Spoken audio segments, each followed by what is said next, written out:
সাল্লামের কলবের ভিতরে দেয়া হয়েছে।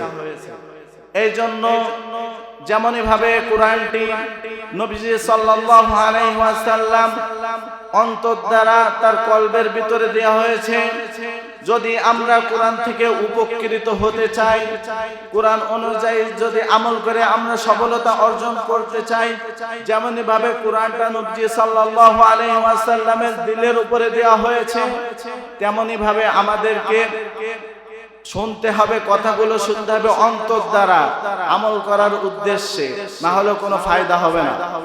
শুধু মাহফিলের নামে মাহফিল চলে যাবে, কোনো হেদায়েত হবে না যদি শোনার নিয়ত থাকে যে অমুক জায়গাতে হুজুর আসতে যায় একটু দেখে আস, ওই হুজুরের যেই কথা বলবে আপনাদের মসজিদের ইমামও সেই কথা বলবে, কিন্তু ফল হবে কখন? যখন আপনি অন্তর দ্বারা শুনবেন এবং এই অনুযায়ী আমল করবেন, তখন হবে। না হলে ওয়াজ শুনেও লাভ নেই, ওয়াজ দিয়েও লাভ নেই। যদি খেয়াল করে না শুনেন, অন্তর দ্বারা শুনে যেটুকু শুনবেন আমল করার নিয়তে শুনবেন, তাহলে আপনারা ফল পাবেন। প্রিয় উপস্থিতি, কোরআন এমন একটি প্রেক্ষাপট যে বর্তমান সমাজে দেখবেন যে সুদের আলোচনা করতে দেয় না, ঘুষের আলোচনা করতে দেয় না। যেমনই ভাবে ডাক্তার যখন ওষুধ দেয়, যে বলে যে আপনার এই রোগটি ভালো হবে, কিন্তু কখনো বলে না যে আপনার এই ওষুধের অ্যাকশনে আরেকটি রোগ হবে। যখন ল্যাবে পরীক্ষা করা হয় তখন বোঝা যায় যে আসলে কি।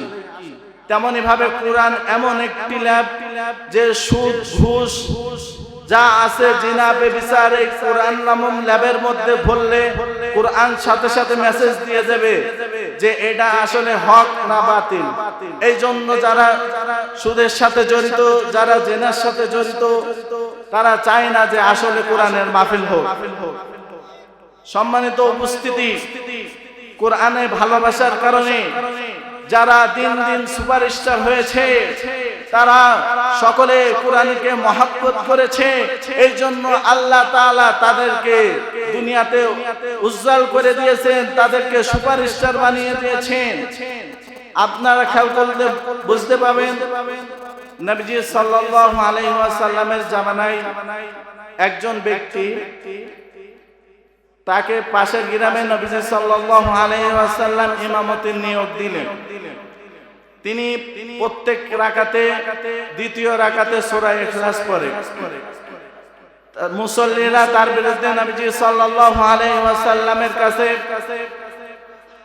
নালিশ দিয়েছেন যে ইয়া রাসূলুল্লাহ, ইয়া হাবিবাল্লাহ, আপনি আমাদের যে ইমাম নিযুক্ত করে দিয়েছেন সে প্রত্যেক দ্বিতীয় রাকাতে সূরা ইখলাস পড়ে।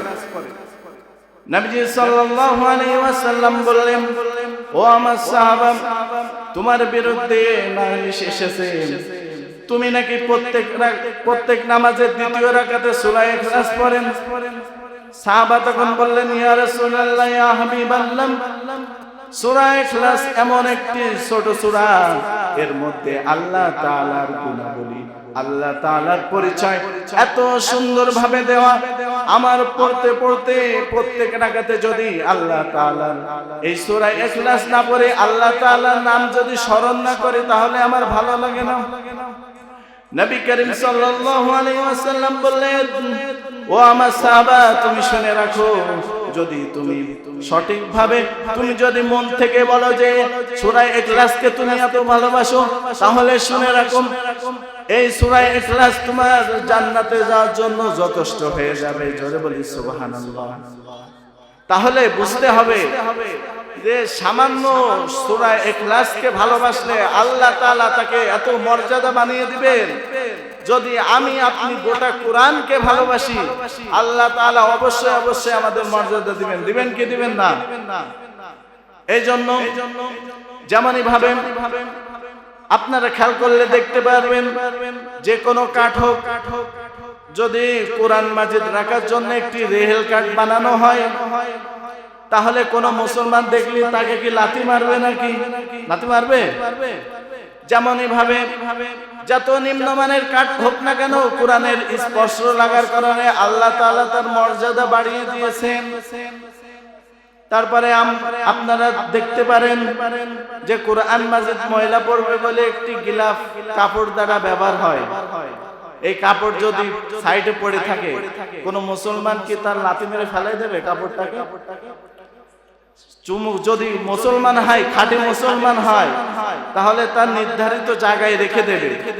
এই জন্য আমাদের বিবেকটাকে খাটাতে হবে যে একটি কাপড়, একটি নরমাল কাঠ যদি কোরআনের স্পর্শে থাকার কারণে আল্লাহ তাআলা তার মর্যাদা বাড়িয়ে দেয়, আর আমরা হলো সৃষ্টির সেরা জীব, মানব জাতি, আল্লাহ তাআলা আমাদেরকে সুপারস্টার বানিয়ে দিবেন কি দিবেন না?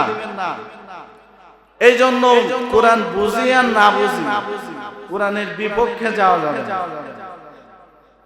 কোরআনের বিপক্ষে যাওয়া যাবে না।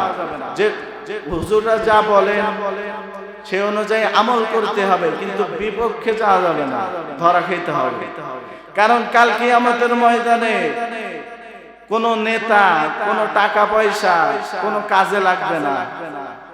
আপনি যদি কোরআনের পক্ষে কথা বলেন, তাহলে কাল কিয়ামতের ময়দানে কোরআন আপনার পক্ষে সাক্ষী দেবে। আর যদি বিপক্ষে কথা বলেন, তাহলে কোরআন আপনার বিপক্ষে সাক্ষী দেবে। তখন এই টাকা পয়সা কোনো কাজে লাগবে না। কিয়ামতের দিন এমন হবে, মা সন্তানকে চিনবে না, পিতা ছেলেকে চিনবে না। এই ভয়াবহ অবস্থায় আপনার টাকা পয়সা কিছু কাজে লাগবে না। শুধুমাত্র একমাত্র যদি আপনি নামাজ পড়েন, ৫ ওয়াক্ত নামাজ পড়েন, কোরআনের পক্ষে থাকেন, আপনার ৫ ওয়াক্ত নামাজ পড়েন, যে অত আমল করার সময় নাই, আমরা চাষি মানুষ, এরকম বলবেন। কিন্তু আপনি যদি হকের পরে অটল থাকেন, ৫ ওয়াক্ত নামাজ পড়েন, অল্প আমল করেন, কিন্তু কোন বিপক্ষে গুনার কাজ করেন না, তাহলে অল্প আমল যদি খাঁটি হয়, আল্লাহ তাআলা আপনাকে জান্নাতে দেবেন।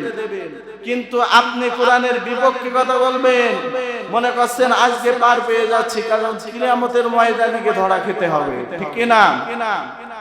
এই জন্য কোরআনের পক্ষে কথা বলতে হবে। যারা কোরআনের পক্ষে কথা বলেন, তাদের সংস্পর্শে থাকতে হবে। যদি আপনি কোরআন পারেন বা না পারেন, আগের জামানায় একজন ব্যক্তি কাজ করত, কোরআন পড়তে জানতো না, কিন্তু প্রত্যেকদিন সন্ধ্যাবেলায় এসে কোরআনটাকে খুলে চুমু খেতেন আর আল্লাহ রাব্বুল আলামিনের কাছে কান্নাকাটি করতেন যে আল্লাহ, আমার এরকম দুর্ভাগ্য যে তোমার কালামকে আমি পড়তে পারি না।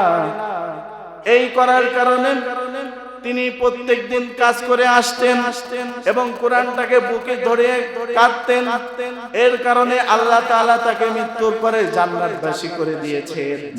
এই জন্য আমার ভাইয়েরা, কোরআন বুঝি আর না বুঝি, পারি আর না পারি, যতটুকু জানি অন্যর কাছে পৌঁছে দেওয়ার চেষ্টা করব, কিন্তু কোরআনের বিপক্ষে কথা বলা যাবে না। কারণ কিয়ামতের ময়দানে ধরা খেতে হবে। এই জন্য যারা কোরআনকে পছন্দ করে না, যারা দ্বীন ইসলামকে পছন্দ করে না, তাদের এই দ্বীনে মাহফিল ভালো লাগে না, তাদের কাছে গা জ্বলাপোড়া করে ওঠে যে কি বলে ফেলায়। এই জন্য আমাদেরকে যদি কোরআনের পতাকাকে প্রতিষ্ঠিত করতে হয়, কোরআনের রাষ্ট্রীয় আইন যদি প্রতিষ্ঠিত করতে হয়, দলাদলি বাদ দিতে হবে। আমাদের একটাই পরিচয় থাকবে যে আমরা মুসলমান, ঠিক কিনা? আমাদের থাকবে না আওয়ামী লীগ, থাকবে না বিএনপি, থাকবে না জামাত, থাকবে না। আমাদের যদি উদ্দেশ্য এক হয় যে ইসলামের পতাকাকে প্রতিষ্ঠিত করতে হবে, তাহলে আমাদেরকে একতাবদ্ধ হতে হবে। কারণ আল্লাহ তাআলা বলেন, যতদিন এই ধর্মের মধ্যে গাদ্দারি থাকবে, মুনাফিকি থাকবে, কখনো ইসলামের রাষ্ট্র প্রতিষ্ঠিত করা সম্ভব নয়। এই জন্য আমাদেরকে মুনাফিকি বাদ দিতে হবে, দলাদলি বাদ দিতে হবে, সবাইকে একতাবদ্ধ হতে হবে, এক সামিয়ানার তলে আসতে হবে। যদি ইসলামী পতাকাকে প্রতিষ্ঠিত করতে চায়, না হলে কখনো সম্ভব না।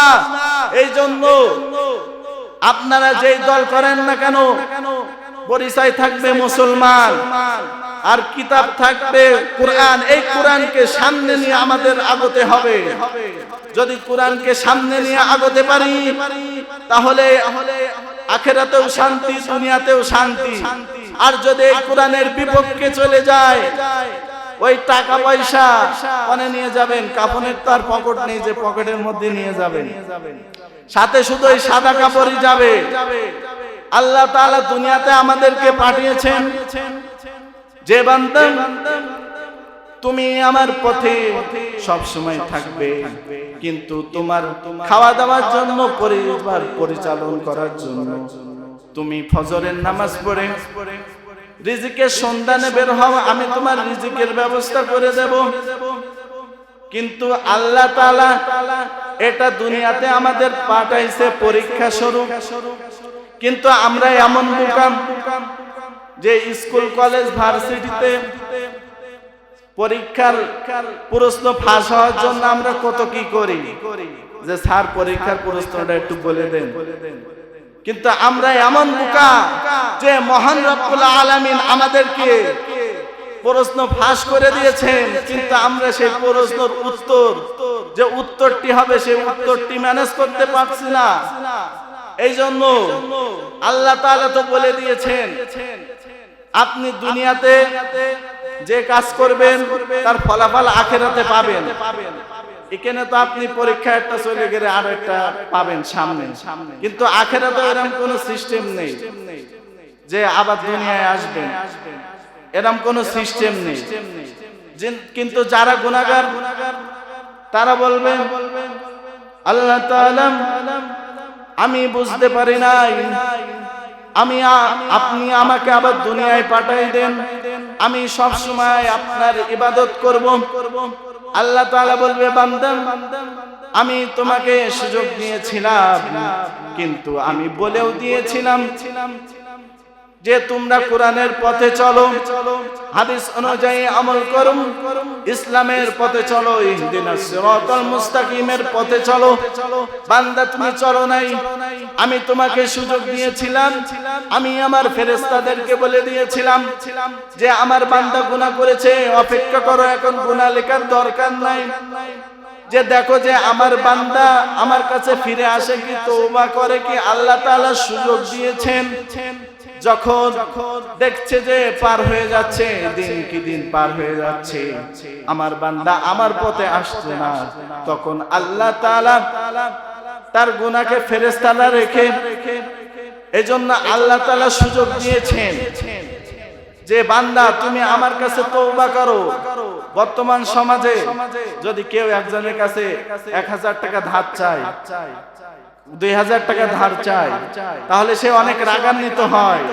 কিন্তু আল্লাহ তাআলা বলে বান্দা তুমি আমার যখনই ডাকবা, সকালে ডাকো, দুপুরে ডাকো, রাত্রে ডাকো, গভীর রাতে ডাকো, সব সময় আমি তোমার ডাকে সাড়া দিব। বলেন সুবহানাল্লাহ।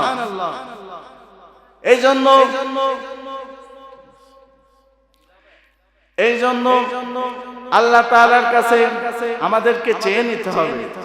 আল্লাহ তাআলা তো সবসময় দেওয়ার জন্য বসে আছে, কিন্তু মাগার আমরা চাইতে পারি না।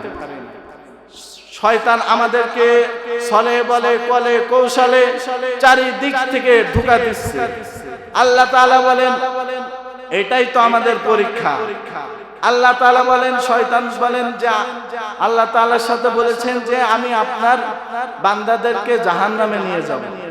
আল্লাহ তাআলা বলেন তুই যতই ধোঁকা দিস, আমার বান্দা আমার কাছে একটু দোয়া করবে, কাকুতি মিনতি করবে, আমি মাফ করে দেব। আল্লাহ তাআলা এই সুযোগটি আমাদের জন্য রেখেছেন। এই জন্য তওবা করে নিতে হবে, বেঁচে থাকতে থাকতে তওবা করে নিতে হবে। পরপারে গিয়ে কাকুতি মিনতি করলে কোনো কাজ হবে না। অন্তর দিয়ে এমন ভাবে ক্ষমা চাইতে হবে অন্তর দ্বারা, যে আল্লাহ এই গুনাহ করেছি, আমি সামনে করব না। কাকুতি মিনতি করে মাপ চেয়ে নিতে হবে। যদি মাপ পেয়ে যায় তাহলে তো পরপারে জান্নাত আছে, আর যদি মাপ না পাই পরপারে জাহান্নামও আছে।